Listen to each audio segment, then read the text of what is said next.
ఒక చిన్న విషయం గమనిస్తే మనందరి జీవితాలకి అన్వయించుకోదగ్గ విషయం. అదేమిటంటే,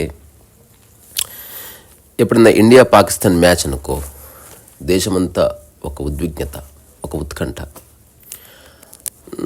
అదే ఇండియా నెదర్లాండ్స్ మ్యాచ్ అనుకో, పెద్దగా సీరియస్ తీసుకోరు.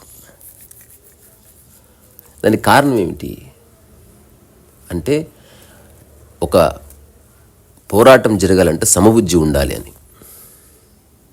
ఈరోజు ఒక చిన్న కథ చెప్తా. చాలామంది, చాలా కుటుంబాల్లో చాలామంది మధ్యన సామరస్యం దెబ్బతినడానికి కారణం సమబుద్ధి అవునా కాదా తెలుసుకోకుండా పోరాటాల్లో పడ్డం. మీరు ఎప్పుడైనా చూశారా, ఒక సమబుద్ధి కానీ ఏ ప్రాణి ప్రకృతిలో ఫైట్ చేయనిచ్చేవి అసలు.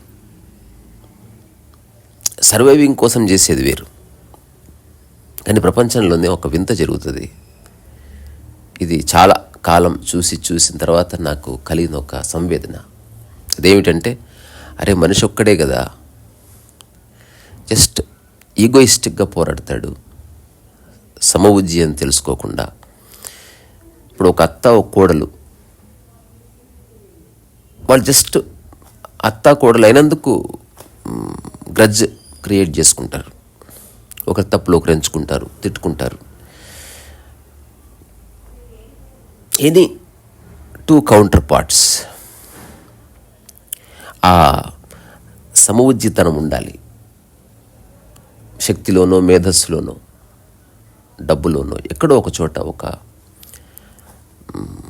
ఆ ఈక్వల్ స్ట్రెంగ్త్ అండ్ పొటెన్షియల్ ఉన్నప్పుడు ఆ ఫైట్ కానీ, ఆ రొమాన్స్ కానీ రసవత్తరంగా ఉంటుంది. సో ఒక చిన్న కథ చెప్తా, ఇది నాకు చాలా నచ్చింది.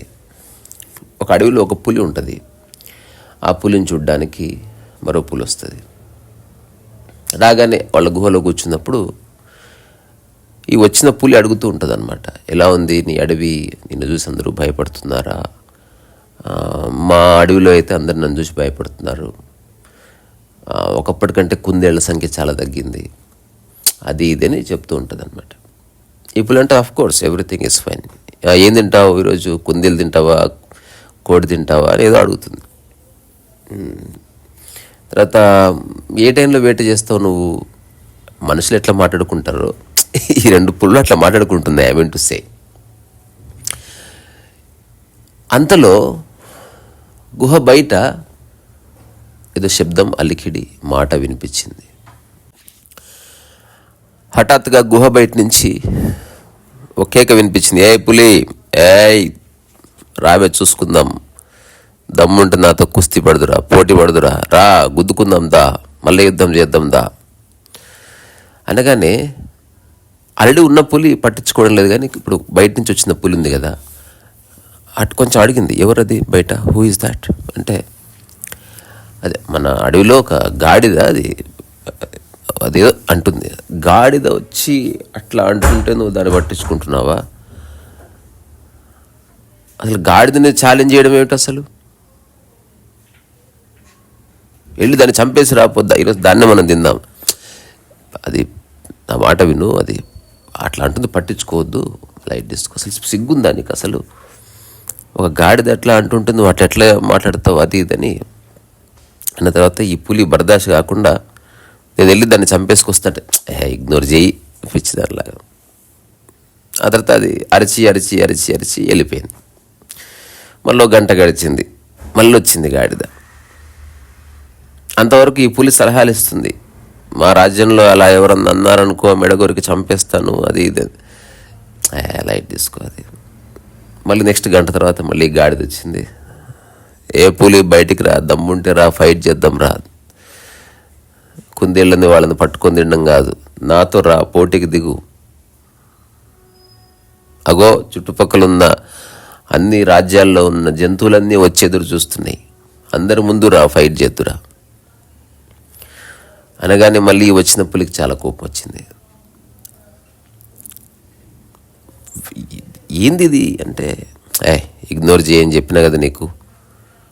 మంచిగా మనం వేయించుకొని తింటున్నాం, అది తిందాం, ఆ తర్వాత పెగ్గేద్దాం. అంతేగాని నువ్వు అదేదో బయట గుహ బయట అంటుంది, లోపలికి వస్తే కదా. అసలు గుహ బయట అయినా అట్టెట్లా ఛాలెంజ్ చేస్తుంది అసలు నాకు అర్థం కాదు. ఒక ఆఫ్టర్ ఆల్ గాడిద అయ్యుండి నేను వెళ్ళి చంపేసుకొస్తా. అసలు నువ్వు ఇది మా రాజ్యం, నువ్వు ఇంటర్ఫియర్ కాకు, నీకు సంబంధం లేదు ఇది. మళ్ళీ గాడిద అరిచి అరిచి అరిచి అరిచి మళ్ళీ వెళ్ళిపోయింది. ఇప్పుడు ఈ వచ్చిన పులి ఈ పులికి సలహాలు ఇస్తూనే ఉంది, ఈ తప్పిది, అలా ఉండకూడదు, అంత అవకాశం నువ్వు ఇవ్వకూడదు. ఆ తర్వాత మళ్ళీ గాడిద వచ్చింది. ఈసారి ఇంకా పులి రా, బయటికి రా, ఉడగొట్టి సవాలు చేస్తున్నా, నీ గుహ బయటైనా ఫైట్ చేద్దాము, లేకపోతే అడవి మధ్యన మనకి స్టేడియం ఉంది కదా అక్కడన్నా ఫైట్ చేద్దాము. కానీ ఒక్కటే కండిషన్, ఊరంతా మన రాజ్యంలో ఉన్న అన్ని జంతువులు వస్తాయి, వాటి మధ్యన ఫైట్ చేద్దాం, రా చూసుకుందాం నీ ప్రతాపము నా ప్రతాపము అని అరుస్తుంటే ఈ బయట నుంచి వచ్చిన పులికి చాలా చాలా చాలా చాలా కోపం వచ్చింది. ఆబ్వియస్లీ కోపం వస్తుంది కదా, స్టూపిడ్ టైగర్ కాబట్టి. అప్పుడు అది గల్లా పట్టుకుని అడిగింది, అసలు బుద్ధి ఉందా నీకు, అసలు ఆ గాడిద వచ్చి ఇట్లా అంటుంటుంది నువ్వు ఎట్లా. అప్పుడు ఆ పులి చెప్పిన మాటలు నేను మీకు చెప్పాలనుకుంటుంది. ఏమిటంటే, నువ్వు ఉత్తగా ఆవేశపడుతున్నావు, ఇట్స్ వెల్ ప్లాన్డ్ స్ట్రాటజీ అది. ఇప్పుడు నేను బయటికి వెళ్ళి గాడిదతో పోటీపడి ఫైట్ చేశాను అనుకో, దేశం అంతా చూస్తుంది, ఫైన్. ఇప్పుడు నేను గాడిద మీద గెలిచాను అనుకో, వేస్ట్ అది. ఎందుకంటే ఆ పులి ఆఫ్టర్ గాడిద మీద గెలిచింది అంటారు, ఏ వాల్యూ ఉండదు. సుడి బాగా లేక గాడిద గెలిచిందనుకో, మన పులి జాతి పరువు మొత్తం పోతుంది. సో అందుకని అరిచి అరిచి అరిచి అదే పోతుంది, అంతే. సమవుజ్జి కాని కౌంటర్ పార్ట్తో నేను ఫైట్ చేయను, నువ్వురా నీతో ఫైట్ చేస్తా, చచ్చినా సరే ఒక లెక్క ఉంటుంది. కానీ ఆ గాడిదతో అదంటే నాకు అసలు ద్వేషంగాని ఏమీ లేదు, అది నా స్థాయి కాదంతే, అంతకుమించి ఏమీ లేదు. ఇప్పుడు మనం పాము ముంగీస అంటాం, ఎప్పుడన్నా పాము డైనోసార్ అంటే ఎట్లా ఉంటుంది.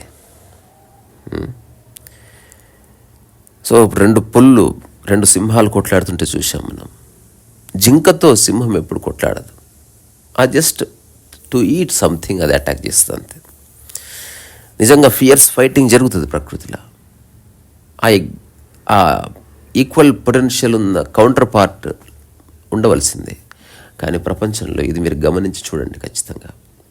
అంతెందుకు మనం సినిమాలు తీస్తున్నప్పుడు హీరో ఎంత స్ట్రాంగ్ ఉంటే విలన్ అంత స్ట్రాంగ్ పెడతారు. హీరో సన్నగా పీలగుండి విలన్ హల్క్ లాగా ఉన్నాడు అనుకో, సినిమా పడిపోతుంది. అప్పటికైనా ఈ బక్కగున్నవాడు ఏదో ఒక అపరశక్తిని తెచ్చుకొని మళ్ళీ ఫైట్ చేయవలసిందే. అట్లాంటి సినిమాలు చాలా వచ్చాయి. హీరో వీక్గా ఉంటాడు, బట్ హఠాత్తుగా వాడికి ఏదో పొలిటికల్ పవర్ వచ్చేస్తుంది, అట్లా గెలుస్తాడు. లేకపోతే వాడు ఏదో ధ్యానం చేస్తే వాడికి సూపర్ మ్యాన్ పవర్స్ వస్తాయి, లేకపోతే హనుమంతుడి శక్తి వస్తుంది. సంహౌ విలన్ యొక్క శక్తికి ఈక్వావలెంట్గా ఉండేది ఏదో రావాల్సిందే. So in nutshell what I'm trying to convey, సమస్థాయి కాని వాడితో అసలు ఎప్పుడు పోరాడుతూ, అది ద షీర్ అన్ఇంటెలిజెంట్ యాక్ట్. ఇంతే నేను చెప్పాలనుకుంటుంది. నేను చాలా ఇళ్లలో గమనించింది, స్థాయిని మరిచి కొట్లాడుకుంటారు. స్థాయి అంటే హోదా కాదు, there are many ways to calculate. Art కావచ్చు, ఇంటెలిజెన్స్ కావచ్చు, నీ చైతన్యపు ప్రకర్ష కావచ్చు, నీ అధ్యయనాసక్తి కావచ్చు, వయసు కావచ్చు. అత్త కోడలు 30 ఏళ్ళ గ్యాప్ ఉంది, ఒక జనరేషన్ గ్యాప్ ఉంది. కాదు, బట్ మర్చిపోతారు అంతే. హఠాత్తుగా ప్రపంచం అంతా మర్చిపోబడి ఒక్క మనిషి మీద ఆధిపత్యం సంపాదించాలి అన్న ఒక కుటుంబం నిలబడాలంటే ఇగ్నోర్ చేయడం తెలుసుకోవాలి. ఏమీ కాదు, నథింగ్, ఏమీ కాదు అసలు. రీసరస్సు వయసు హాస్యోపనిషత్ సమత్వం పుస్తకావిష్కరణ భలే బ్యూటిఫుల్గా జరిగింది. అసలు ఎలా జరిగిందంటే అసలు జరిగినట్టు లేదు, ఎఫర్ట్లెస్. తర్వాత ఒక బుక్ చదువుతున్నా, నిన్న ఆనంద్ తీర్థ గారని వచ్చారు. ఆయన మంచి ఫ్లూటిస్ట్. నిన్న చాలాసేపు వైలిన్ అండ్ ఫ్లూట్ సంగీతపరమైన చర్చ. ఆయన వెళుతూ ఒక బుక్ ఇచ్చారు. ఆయన పుట్టపర్తి సాయిబాబా ఇన్ఫ్లుయెన్స్ ఉన్న వ్యక్తి, అది సరే ఎవరి ఇష్టం వాళ్ళది. అయితే ఆయన సాయి రమణీయం అని వల్లూరు శ్రీరామచంద్రమూర్తి గారు రాసిన ఒక బుక్ ఇచ్చారు. అయితే మనకి ఏదైనా ఇప్పుడు నేను పుస్తకాల గురించి చెప్పిన కాంటెక్స్ట్లో ఏదైనా పుస్తకం చూడగానే కాంటెక్స్ట్ ఏముంది అంత సాయిబాబా గురించి ఉంటుంది. కానీ తెరిచిన తర్వాత ఐఎమ్ రియల్లీ సర్ప్రైజ్డ్. వెరీ ప్రొఫౌండ్గా రాయబడ్డ పుస్తకం ఇది. దీంట్లో ఆధ్యాత్మికతగా ప్రజెంట్ చేశాను. హైపోథేసిస్ అస్సలు లేదు. రాయబడ్డ ఎగ్జాంపుల్స్ కానీ లేకపోతే అసలు రమణ మహర్షి గురించి చాలా చక్కటి విషయాలన్నీ పొందుపరచబడ్డాయి. దానికి చక్కటి వ్యాఖ్య కూడా. He seem to be a good speaker and good author. So దీని గురించి నేను త్వరలో ఒక వ్యాఖ్య చేస్తాను. చాలా బాగుంది, సాయి రమణీయం.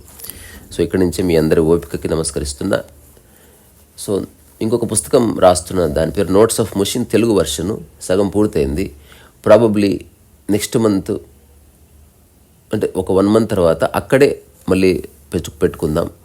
ఈసారి నాకున్న ఆలోచన ఏంటంటే అక్కడే వండుకొని తిందాం. అంటే ఎక్కడో ఎవరో వండింది కాకుండా అక్కడే రాళ్ళు పెట్టి వండితే ఎట్లుంటుంది అనేది నా ఆలోచన. రిసరస వయసు.